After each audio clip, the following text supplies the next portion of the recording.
그런즉 누구든지 그리스도 안에 있으면 새로운 피조물이라 이전 것은 지나갔으니 보라 새 것이 되었도다. 아멘. 기도하시겠습니다. 하나님, 주님께서 주신 진정한 자유를 저희가 마음껏 누리고 우리의 것으로 전유할 수 있도록 어떻게 그 말씀을 우리들의 삶에 적용할지 깨닫는 이 시간 되게 하시고, 그리스도 안에서 우리의 진정한 정체성을 하나님의 약속의 말씀으로 주장하는 기도와 또 순종의 삶이, 확신이 우리의 심령 속에 있게 하여 주시옵소서. 모든 말씀 예수님의 이름으로 기도드립니다. 아멘.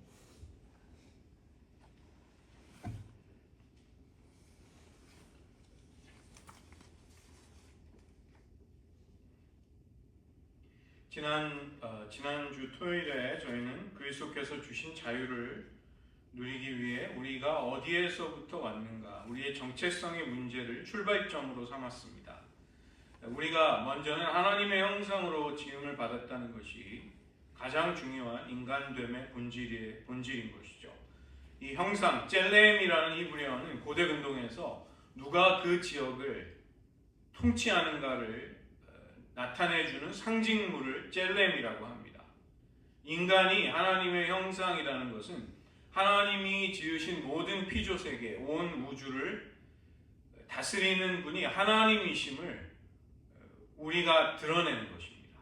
우리가 인간으로 지금 여기 이 지상에 존재하고 있다는 것, 그것은 온 세상을 통치하시는 분이 누구이신가를 우리를 통해 하나님이 드러내시는 것이죠. 그것이 젤렘, 하나님의 형상이라는 구약 성경의 의미인 것입니다. 이렇게 볼 때 우리는 하나님의 통치, 하나님의 나라의 대리인, 에이전트가 되는 것이죠. 우리가 인간으로 이 땅을 살아가고 한 인생을 살아간다는 것은 하나님이 온 세상을 통치하신다는 하나님 나라의 대리인으로, 대표자로 사는 것입니다. 또 우리는 육체적인 존재로 지음을 받았기 때문에 영과 혼과 육이 연합이 된 전인으로, 홀맨이라고 하죠. 전인으로 홀리스틱하게 지음을 받은 것입니다. 정신적인 거나 영이나 육을 따로 생각할 수가 없는 것이죠. 그 다음에 아울러 영적인 속성이 있기 때문에 우리는 하나님과 교제하고 하나님을 사랑하고 하나님을 예배하는 것입니다. 우리가 지금 이 자리에 와서 하나님을 찾을 수 있는 것, 이것은 우리의 지음을 받은 그 본질, 그것에서 나오는 것이죠. 그런데 하나님이 자신이 지으신 피조물을 위해 자기 아들을 내어주셨습니다. 아들 안에서 사실은 하나님 자기 자신을 내어주신 것이죠. 이것은 도무지 인간의 이성으로는 헤아려지지 않는 신비에 속하는 일입니다. 왜냐하면 우리가 누군가를 사랑하고 인격적인 교류를 나눈다는 것은 적어도 동등한, 걸맞는 대상과 그런 사랑을 나눌 수 있는 것이죠. 그런데 하나님이 피조물에 불과한 우리를 하나님과 사랑을 나누는, 우정을 나누고 관계를 가지는 존재로 그렇게 부르셨다는 것입니다. 이것은 인간을 놀랍도록 영광스럽게 높여주시는 하나님의 행동인 것입니다. 그래서 이것이 저희가 성탄의 신비 앞에 매년 설 때마다 참 감사하면서도 이것이 깨달아지지 않는 것입니다. 그러나 완전히 이해가 되지 않는다 할지라도 우리가 어떤 진리로 이끌림을 받아서 그 진리를 경험하게 될 때 우리는 그것이 참이구나, 그것이 진짜구나, 이것을 알게 되는 것이죠. 우리를 향해 세상 사람들이 도대체 어떻게 믿느냐, 내가 가지고 있는 그 신앙이라는 것이 어떻게 가능한 것인가, 우리는 그것에 대해 실제로 경험하면 알 수 있다, 이렇게 대답할 수 있는 것입니다. 어떤 부모님이 중국 음식점에 자녀들을 데리고 가서 오늘은 2글자로 된 음식 뭐든지 사주겠다, 이렇게 이야기를 했습니다. 부모가 기대했던 짜장이나 짬뽕이 아니라 영악한 아내는 탕수육이라고 대답을 한 것이죠. 이 탕수육의 맛을 설명한다는 것은 어렵습니다. 탕수육을 한 번도 먹어보지 못한 사람에게, 아프리카 어린이에게 탕수육을 말로 설명한다는 것은 굉장히 어렵죠. 그러나 그 잘 튀겨진 달콤한 한 조각이 우리의 혀에 닿는 순간 우리의 몸의 모든 감각은 그것을 충분히 경험하는 것입니다. 야, 진짜 맛있구나. 그것이 와닿는 것이죠. 범죄하기 전에 하나님과 완전한 사랑의 관계를 누리고 있었던 아담과 하와는 하나님께로부터 세 가지의 중요한 가치를 부여받습니다. 지난 시간에 저희들 나누었던 내용들입니다. 소중하고 의미 있고 중요한 존재라는 것. 거기에서 우리의 보람과 자부심의 원천이 나오는 것이죠. 우리가 하나님께도 소중한 존재이고 세상에서도 중요하다는 것을, 그 가치를 하나님에 의해 부여받게 됩니다. 두 번째는 하나님의 임재 안에서 모든 것을 공급받고 보호를 받게 되는 것이죠. 우리의 안전이 하나님의 전능하신 손에 달려있게 되는 것입니다. 세 번째 가치는 하나님과 친밀하고 인격적인 관계를 누릴 수 있을 만큼 하나님의 용납을 받게 되는 것이죠. 하나님은 우리를 정말 너무나도 깊이 영접을 해주십니다. 피조물에 불과한 우리가 하나님과 사랑과 우정을 나눌 수 있도록 그 정도로까지 우리를 받아주시는 것입니다. 그러나 죄가 하나님과 우리의 관계를 파괴하게 되고 그 사랑의 관계가 훼손이 되면 여러 가지 부정적인 정서와 마음들이 우리 안에 깊이 스며들어오게 되는 것이죠. 두려움과 불안, 죄책감에 따르는 수치, 거절감, 연약감에 따르는 무력하다는 감정들, 우울과 분노, 이런 여러 가지 부정적인 정서들은 우리가 맺는 관계들을 충만하지 못하도록 만드는 것이죠. 하나님과의 관계, 나 자신과 내가 맺고 있는 관계, 또 타인과의 관계가 훼손이 되고 온전해지지 못하는 것입니다. 너무나 추운 날씨에 전기 자동차가 제대로 작동하지 못한다든지 가솔린 엔진이라도 제대로 켜지지 않는 일을 우리는 보곤 하는 것이죠. 차의 기능이 아무리 정상이라 할지라도 그 능력치가 제때 나오지 못하는 것입니다. 이와 비슷하게도 우리가 예수님을 믿고 거듭나고 은혜 체험을 했는데도 불구하고 우리의 내면의 많은 문제들이 하나님과의 충만한 관계를 맛보고 누리는 것을 방해하는 일이 우리의 현실인 것이죠. 아주 심한 경우에는 하나님이 주신 자유와 기쁨과 평안을 하나도 누리지 못하면서 마치 그것이 없는 듯이 아주 이상하고 모순된 삶을 신앙인이라 할지라도 사는 경우가 있다는 것입니다. 이에 대해서 세상은 업적과 성취를 통해 또 신분을 얻음으로써 매력적인 외모와 세상의 칭찬으로 공허한 내면의 그 가치를, 목적을, 보람과 안정감을 채워라, 이렇게 우리에게 제안하지만 세상이 제안해주는 어떤 방법으로도 우리는 하나님이 부여해 주시는 그런 고귀한 것들을 얻지는 못한다는 것입니다. 우리가 중요하다는 것, 우리의 안전, 우리가 전적으로 용납받는다는 것, 이것은 예수님이 오셔서 그분이 주시는 새로운 생명을 통해서만 충족이 될 수 있는 것입니다. 그 때문에 유일한 인생의 길은 예수님을 믿는 것뿐입니다. 이 해결책이 유일하기 때문에 우리는 주님을 믿는 것이죠. 예전에 한국에 주둔한 그 미군들을 위해서 AFKN이라는 그 방송이 공영 방송망을 통해서 방송이 됐던 적이 있습니다. 그래서 텔레비전을 틀면 AFKN이 나왔죠. 주일마다 Hour of Power, 권능의 시간이라는 그 예배 실황 중계가 나왔습니다. 그 예배는 LA에 있는 수정교회 크리스탈 캐티드럴, 그 당시 로버트 슐러라는 목사님이 설교하는 그 예배가 방영이 되었습니다. 이분의 영적인 스승이 노만 빈센트 필이라는 목회자이면서 박사님인데 뉴욕에서 목회를 했고 또 긍정적인 사고방식, 그것을 창시한 분입니다.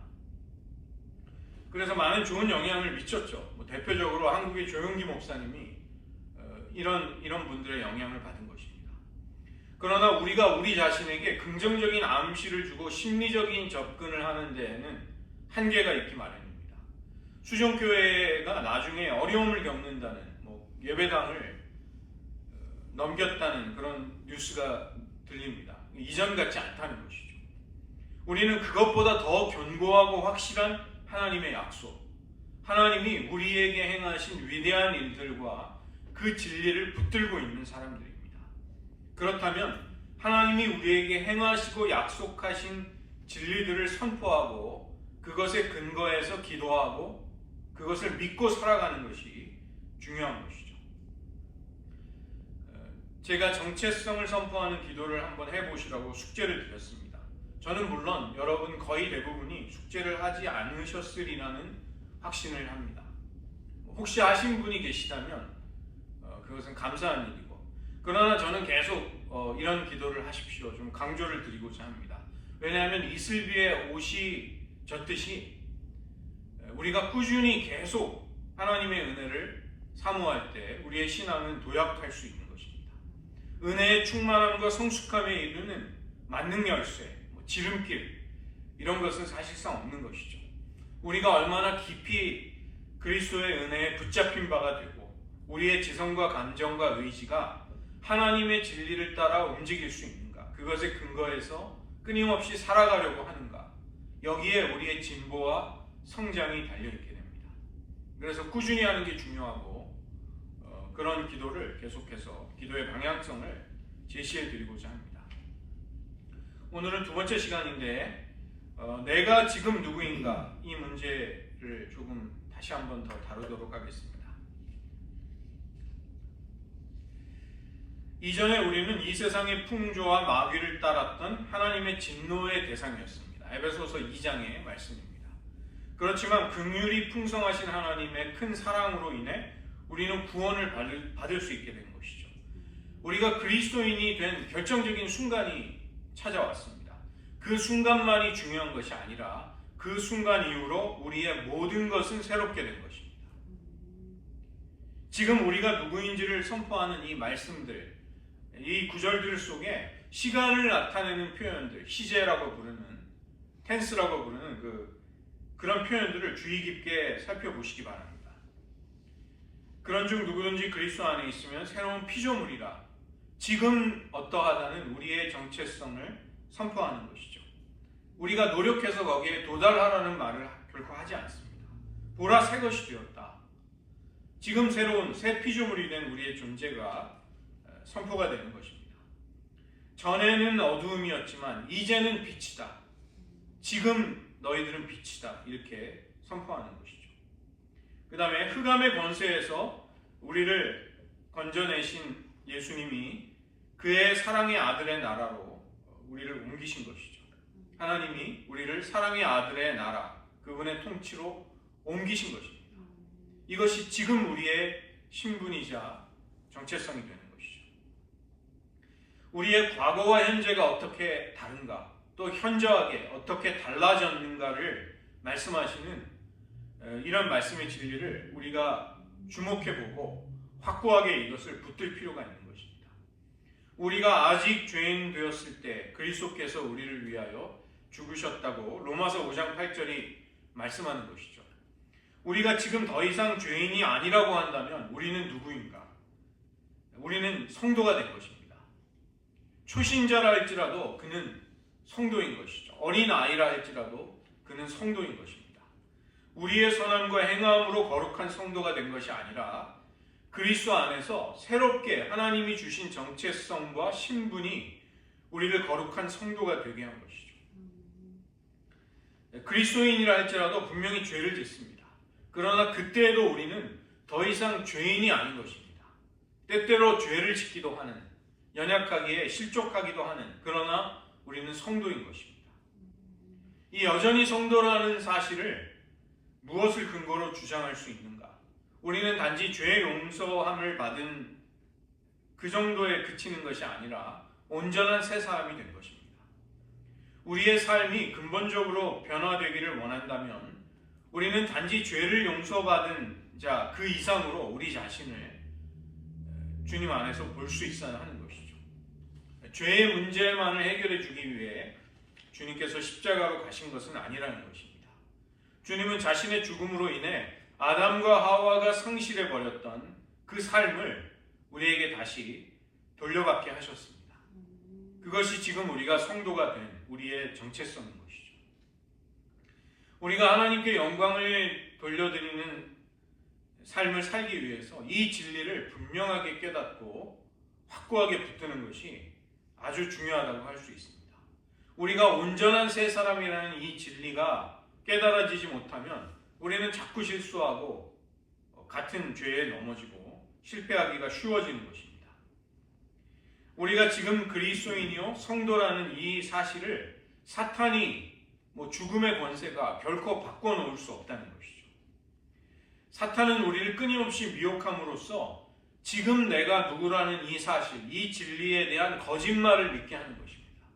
그렇게 되면 우리가 주님과 함께 동행하는 믿음의 발걸음이 비틀거리게 되고 방황할 수 있게 되는 것이죠. 우리가 누구인가? 수많은 구절들이 있는데 에베소서를 보시면 그 은혜에 의하여 믿음으로 말미암아 구원을 받았다. 하나님의 선물을 받은 것이 우리의 삶인 것이죠. 아무도 자랑하지 못하고 스스로의 행위를, 자기의 의로움을 자랑하지 못하도록 하신 것입니다. 우리는 그의 만드신 바라, 포이에마, 우리는 하나님의 걸작품이다. 마스터피스라고 되어 있습니다. 우리는 그분의 걸작품이다. 그리스도 예수 안에서 선한 일을 위해서 우리는 준비되고 지음을 받아서 그 일을 감당하게 하도록, 우리로 주님 안에서 그 일을 행할 수 있도록 우리는 그런 존재로 지음을 받은 것입니다.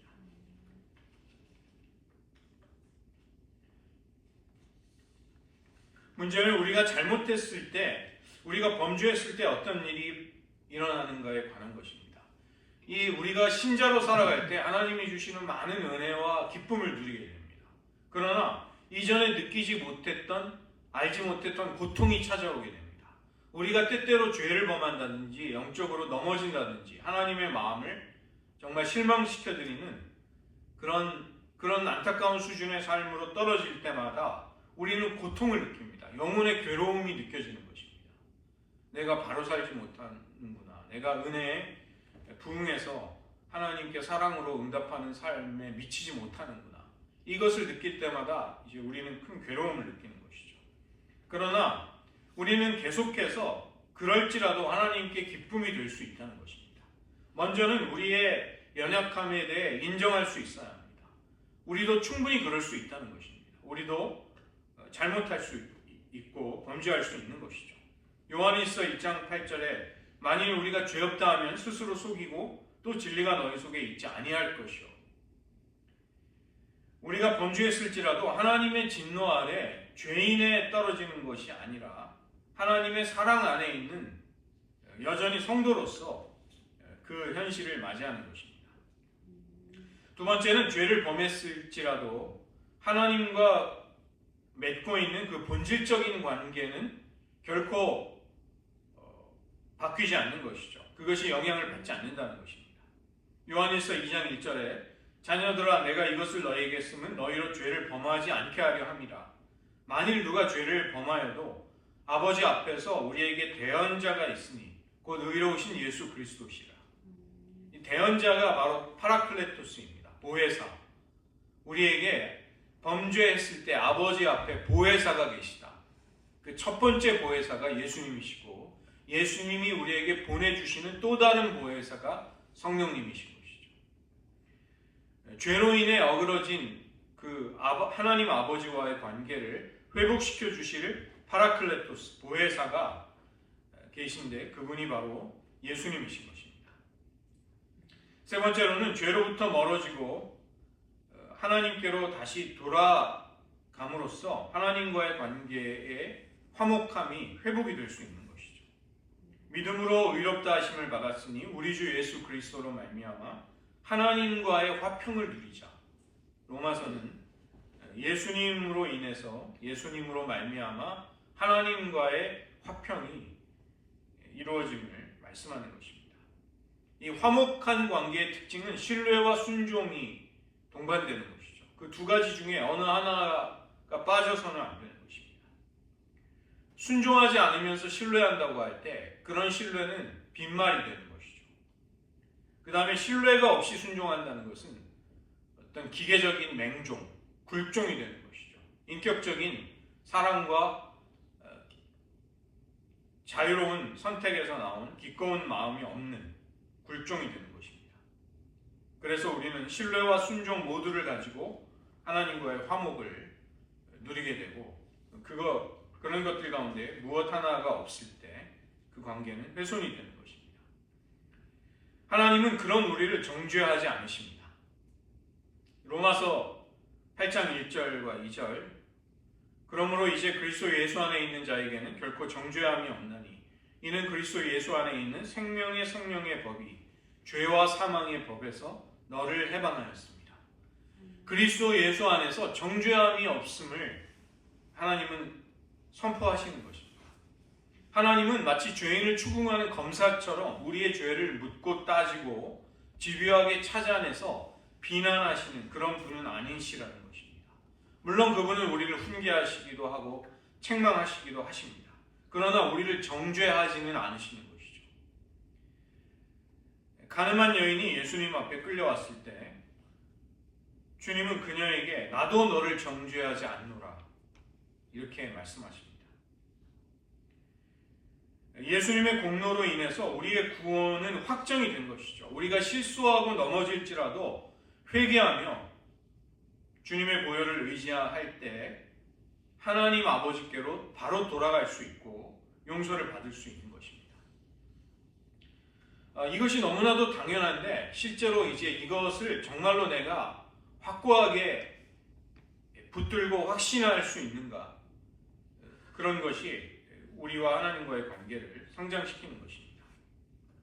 끊임없이 우리가 정죄를 받는다고 느낄 때, 우리가 죄를 짓고 하나님이 기뻐하시지 않는 상태에 처해 있을 때 우리는 그런 감정을 느끼죠.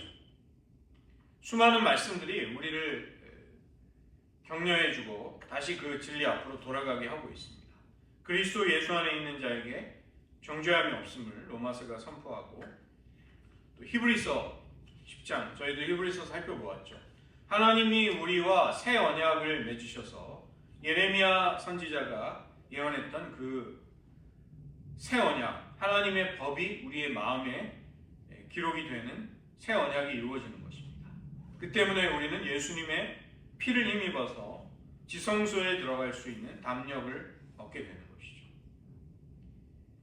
우리와 하나님 사이의 관계를 중보하시는 영원한 대제사장 예수님께서 하나님과 우리의 관계를 계속해서 온전케 하시는 것입니다. 그래서 악한 양심으로부터 벗어나 보혈의 뿌림을 받고 악한 양심으로부터 정결함을 받고 참 마음과 온전한 믿음으로 하나님께 나아갈 수 있게 되는 것이죠. 요한일서 우리가 우리의 죄를 자백할 때 미쁘시고 의로우신 주님께서 우리의 죄를 사하여 주십니다. 이런 말씀들이 확신 있게 우리의 기도와 우리의 믿음의 근거가 될 때 이 진리는 우리의 것이 되는 것이죠. 우리는 이미 성도라는 것입니다. 우리가 하나님께 용납을 받기 위해서 무엇을 해야 할까요? 정답은 할 것이 아무것도 없다는 것입니다. 하나님의 사랑과 용납을 받기 위해 우리는 더 이상 할 것이 없습니다. 예수 그리스도께서 하신 일로 우리는 이미 하나님 아버지께 용납이 된 것이죠. 그래서 복음은 우리를 향해서 우리가 점차적으로 다른 존재가 되어간다고 말씀하지 않습니다. 복음은 우리가 새로운 존재가 되었음을 선포하는 것입니다. 우리가 주님을 영접하는 순간 우리는 다른 어떤 존재가 되는 것이죠. 그런 우리의 정체성을 그대로 어린아이와 같이 믿고 그것에 근거해서 살아가는 것이 우리가 행해야 하는 일인 것입니다. 그런데 지금 우리의 정체성 이것은 우리가 따로 우리가 홀로 정할 수는 없는 것입니다. 하나님 아버지와의 관계 속에서 우리가 누구인가가 규정이 되는 것이죠. 그 때문에 오늘 소개해드리기를 원하는 것은 하나님을 어떠한 분인가로 고백하는 선포, 그 다음에 그것에 근거한 기도, 이것이 필요하다는 것입니다. 제가 나누어드린 그 유인물은 하나님 아버지가 어떠한 분인가를 선포하는 선포문입니다. 이 기도를 한번 해보십시오. 한번 찬찬히 하나님을 고백하면서 그 기도를 하실 때 나에게 더 유독 다가오는 진리, 그것을 붙들고 하나님이 이 진리를 저에게 더 분명하게 알려주시기를 구하실 필요가 있습니다. 그 말씀의 전후 문맥을 한번 살펴보십시오. 제가 오늘 나눠드린 이 기도문을 사용하는 법을 알려드리고 같이 기도하도록 하겠습니다. 이 기도문은 우리 아버지 하나님은 어떠한 분이신가, 제가 앞에 어디다 놨는데요. 그 짝을 이루고 있는데 제가 안 드렸나요? 예. 그 두 개씩 짝이 지어져 있습니다. 그래서 첫 번째와 두 번째가 하나의 짝이고 세 번째, 네 번째가 하나씩 짝입니다. 첫 번째 문장은 하나님에 관한 거짓말입니다. 하나님을 1페이지에 하나님을 오해하도록 만들고 하나님을 왜곡시키는 그러한 진리를 우리가 믿지 않노라, 거부하겠다고 선언하는 것이죠. 그 다음에 그것과 짝을 이루어서 예를 들어서 지금 첫 번째, 나의 아버지 하나님은 나로부터 멀리 계시고 무관심한 분이시다. 나는 이 거짓말을 거절한다. 이렇게 선언하고, 그렇다면 하나님은 어떠한 분이신가? 이것과 완전히 반대되는 그런 하나님의 성품이 있는 것이죠. 하나님은 나와 친밀히 언제나 함께 하시는 분이시고 미래와 소망을 주시려는 계획을 가지신 분이고 선한 일을 위해 나를 준비시키는 분이시다. 나는 이런 하나님을 기쁨으로, 온전히 믿음으로 나는 확고하게 받아들인다. 이것을 선언하는 것입니다. 그 하나님에 관한 거짓말들에는 쿼테이션이 없죠. 이것은 근거가 없는 거짓말이기 때문에 인용할 근거가 없는 것입니다. 그러나 하나님의 성품에 관련해서는 해당되는 말씀들이 수없이 많이 있습니다. 그래서 그 해당되는 구절들을 제가 뒤에다가 다 찾아 놓았습니다. 그것도 같이 보시면서, 그래서 오늘 이 짝을 이루고 있는, 두 개씩 짝을 이루고 있는 이 하나님에 관한 거짓된 관념들, 우리의 마음을 사로잡아서 이런 거짓된 관념들이 왜 생길까요? 이 하나님 아버지라는 것은 인간이 하나님을 투영하는 최초의 창이 되는 것이죠. 윈도우가 되는 것입니다. 물론 고아로 살아가는 사람도 있고 엮이는 가정에서 부모로부터 학대를, 사랑과 보호와 인정을 받지 못하고 학대를 경험하는 사람들도 있습니다. 그러나 보편적인 인간, 보통 대부분의 사람은 아버지와 어머니를 통해서 하나님의 사랑을 깨닫게 되고 하나님을 투영하게 되는 것이죠. 그래서 그런 하나님 아버지에 대한 상이 왜곡이 되어 있는 사람은 하나님 아버지를 이제 왜곡되게, 그릇되게 인식하는 것입니다. 그래서 우리는 그런 잘못된 하나님에 대한 인식들을 나는 하나하나 철저히 깨트리겠노라 이렇게 선언하고 믿음으로 선포하는 것이죠. 그래서 이 시간 1페이지부터 3페이지까지 같이 두 개씩 짝을 이루고 있는 하나님에 대한 거짓말들을 나는 거부하겠노라. 그 다음에 기쁨으로 온전히 하나님이 어떠한 분이신지를 나는 믿고 나의 입술로, 나의 믿음으로 선포하노라. 이렇게 같이 한번 해보겠습니다. 처음부터 같이 읽겠습니다. 나의 아버지 하나님은 나로부터 멀리 계시고 나에게 무관심하다는 거짓을 나는 거부한다. 나의 아버지 하나님은 나와 친밀하게 함께 계시고 나에게 미래와 소망을 주기 위한 계획을 갖고 계시고 선한 일을 위해 미리 나를 구체적으로 준비하게 하시는 분이라는 진리를 나는 기쁨으로 받아들인다. 선포하시고 기도하시면 됩니다. 그 다음에 두 번째, 나의 아버지 하나님은 나에게 무감각하시고 나를 모르시며 돌보시지 않는다는 거짓을 나는 거부한다. 나의 아버지 하나님은 나와 공감하시고 나를 긍휼로 대하시며 나에 대해 모르는 것이 없으시다는 진리를 나는 기쁨으로 받아들인다. 나의 아버지 하나님은 나에게 엄하시고 나에게 불가능한 기대 수준을 갖고 계시는 분이라는 거짓을 나는 거부한다. 나의 아버지 하나님은 나를 기꺼이 받아주시며 나를 기쁜 마음으로 지지해 주신다는 진리를 나는 기쁨으로 받아들인다. 나의 아버지 하나님은 나에게 소극적이시고 나에게 냉담하시다는 거짓을 나는 거부한다. 나의 아버지 하나님은 나를 따뜻하게 대하시며 나를 애정으로 돌보신다는 진리를 나는 기쁨으로 받아들인다. 나의 아버지 하나님은 내 옆에 있어 주실 수 없고 나 같은 사람에게 신경 쓰기에는 너무 바쁘신 분이라는 거짓을 나는 거부한다. 나의 아버지 하나님은 언제나 나와 함께 하시며 결코 나를 떠나지도 버리지도 않으시고 내 존재를 창조하신 목적에 맞게 살아가도록 도우시는 분이라는 진리를 나는 기쁨으로 받아들인다. 나의 아버지 하나님은 나를 참아주지 않으시거나 화를 내시고 내가 하는 일에 대해 만족하시지 않는 분이라는 거짓을 나는 거부한다. 나의 아버지 하나님은 나에게 화내기를 더디하시고 참고 기다리시며 나를 훈육하실 때는 못마땅해서가 아니라 사랑하시기 때문이라는 진리를 나는 기쁨으로 받아들인다. 나의 아버지 하나님은 나에게 짓궂고 잔인하며 나를 학대하시는 분이라는 거짓을 나는 거부한다. 나는 사탄이야말로 심술을 굽고 잔인하며 나를 모욕하는 존재라는 사실과 아버지 하나님은 사랑과 온유함으로 나를 대하시고 보호해 주시는 분이라는 진리를 기쁨으로 받아들인다. 나의 아버지 하나님은 내 삶의 모든 재미와 즐거움을 빼앗아 가시는 분이라는 거짓을 나는 거부한다. 나의 아버지 하나님은 인생을 지으신 분이시고 내가 하나님의 영으로 충만하기를 선택할 때 나에게 사랑과 기쁨, 평안으로 채워주시는 분이라는 진리를 나는 기쁨으로 받아들인다. 나의 아버지 하나님은 나를 통제하거나 조작하려 한다는 거짓을 나는 거부한다.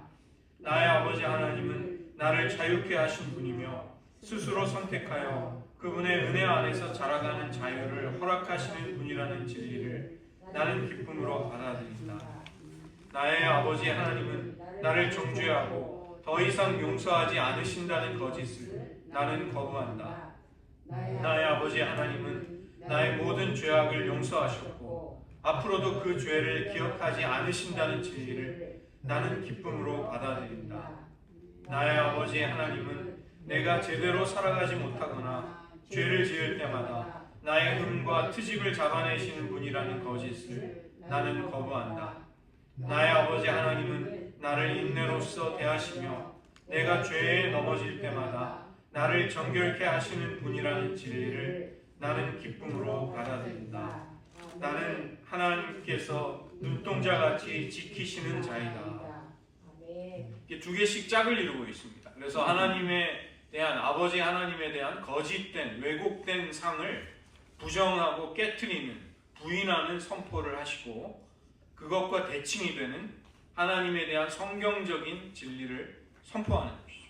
그래서 근거되는 성경 구절들이 나오고 이게 이제 원 자료가 원래 영어권 자료이기 때문에 11페이지를 한번 보세요.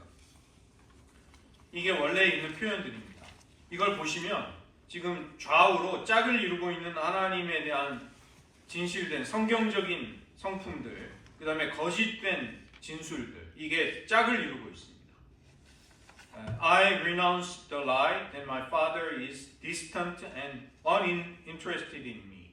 하나님은 나와 멀리 계시고 나에게 아무 관심도 없는 분이라는 거짓말을 나는 거부한다, 거절한다. 그 다음에 그 정확하게 이제 짝을 이루는 대조되는 하나님의 성품, 성경적인 성품이죠. I joyfully accept the truth that my Father God is intimate and involved. 친밀하시고 나의 삶에 개입하시고 나를 적극적으로 내 인생에 관여하시는 분이다. 이것을 기쁨으로 이제 받아들인다. 이렇게 선포하는 것입니다.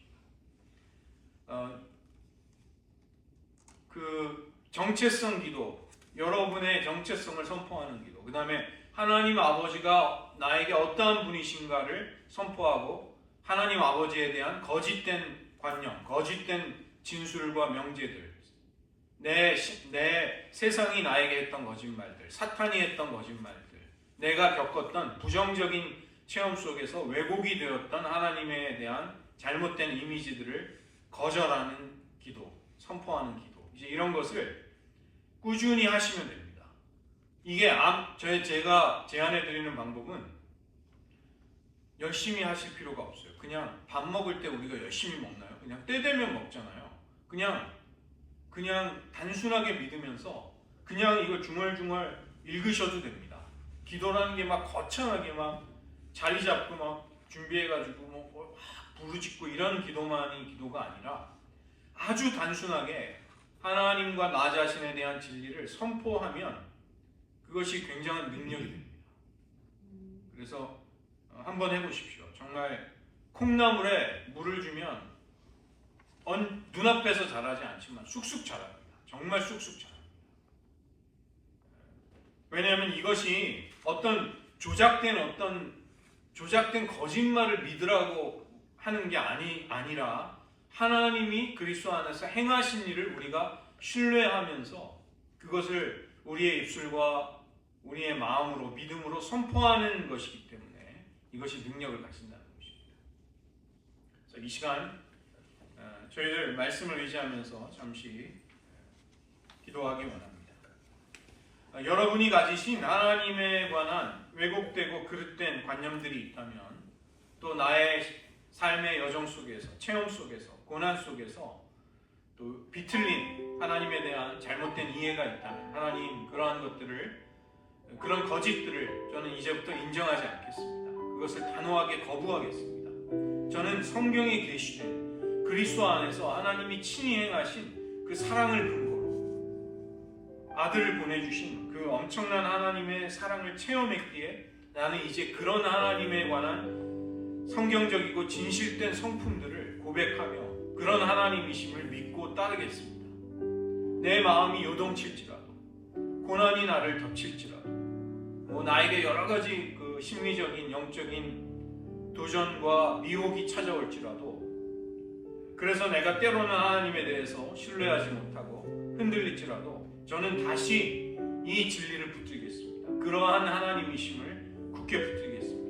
아버지 하나님과의 관계 속에서 내가 사랑받는 자요, 성도라는 것을 확고하게 해주시옵소서. 이렇게 여러분의 입술로 잠시 기도하는 시간, 이 시간 함께 가지겠습니다. 하나님 아버지, 그리스도 안에서 우리를 새롭히시고 새 것이 되었음을 선포해 주셨습니다. 하나님께서 그리스도 안에서 자기 아들을 내어주신 사랑의 확증을 통해 우리가 누구인지를 알려주시고, 또 우리의 신분과 우리의 정체성을 이미 성도로 사랑받고 은혜를 입은 자로 하나님 바꿔주셨습니다. 우리가 계속해서 우리 자신을 죄인으로 여기지 않도록 도와주시고, 무엇보다도 하나님 아버지에 대한 왜곡되고 그릇된 우리의 관념들, 우리의 편견과 선입관을 우리가 인생의 체험 속에서 가지게 되는 비틀어져 버린 이미지들을 통해 하나님을 온전히 믿고 따르지 못한다면 그 모든 불신에서, 미혹에서 벗어날 수 있게 하여 주시옵소서. 하나님, 우리가 단순하지만 하나님의 말씀의 진리를 우리의 입술로 선포하며 우리의 마음으로 믿을 때에 그 기도의 능력이 우리를 자유케 하고 해방시키는 큰 능력을 맛보게 하여 주시옵소서. 때로 우리의 마음이 불안하고 흔들릴 때도 있습니다. 힘에 겨운 인생의 무게와 짐이 짓누를 때 우리들 연약해질 때도 있습니다. 또 우리의 죄성과 우리의 연약함이 우리를 같은 죄에 걸려 넘어지게 되고 악습에서 빠져나오지 못하게 할 때도 있습니다. 그러나 저희들 계속해서 하나님의 약속과 하나님의 신실하심을 믿고 따르기로 결단합니다. 하나님이 그리스도 안에서 우리에게 행하신 위대한 일들을 고백하며 그 위에 우리의 정체성, 우리의 신분, 내가 누구인가를 확고하게 세울 수 있게 하여 주시옵소서. 우리를 얽어매던 모든 압제의 사슬들을 다 끊어주시옵소서. 기도하겠습니다. 하나님 아버지, 우리는 그리스도 안에서 그리스도께서 우리에게 행하신 일로 말미암아, 진리로 말미암아 그 진리를 체험함으로 인해 새로운 존재가 되었습니다. 새 피조물이 되었습니다. 우리 자신을 계속해서 죄인으로, 죄의 권세를 두려워하고 우리를 시험하고 미혹하는 세력 앞에 두려워 떠는 자로 바라보지 않게 하여 주시옵소서. 우리의 왜곡된 자아상들을, 하나님에 관한 관념들을, 인식들을 고쳐주심으로써 바꾸어 주시기를 원합니다. 하나님, 우리의 인생의 체험 속에 때로 우리는 하나님을 성경적이고 그리스도 안에서 우리에게 계시된 그대로의 하나님으로 믿지 못하고 이해하지 못하고 바라보지 못할 때가 있었습니다. 그런 왜곡된 상들이 우리의 마음의 관념이 되고 우리를 얽어매는 족쇄가 되어서 마치 뿌옇고 흐린 창으로 바깥의 경치를 보는 것처럼 하나님을 선명하게 보지 못했음을 고백합니다. 하나님, 은혜를 베풀어 주셔서 하나님에 관해 왜곡된 모든 거짓들을 단호하게 부정하고 깨트려 버릴 수 있는 용기를 주시옵소서. 아울러 성경에 계시되고 그리스도를 우리에게 보내주신 그 사랑의 행동을 통해 확증해 주신 하나님의 성품과 하나님의 신실하심을 온전히 아멘으로 영접할 수 있는 저희들 되게 하여 주시옵소서.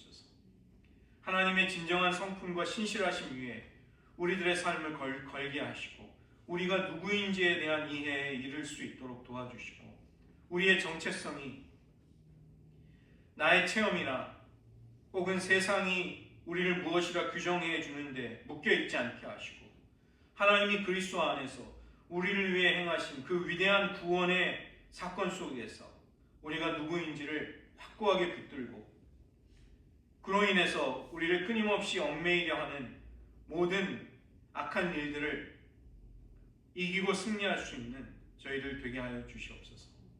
모든 말씀 예수님의 이름으로 기도드립니다.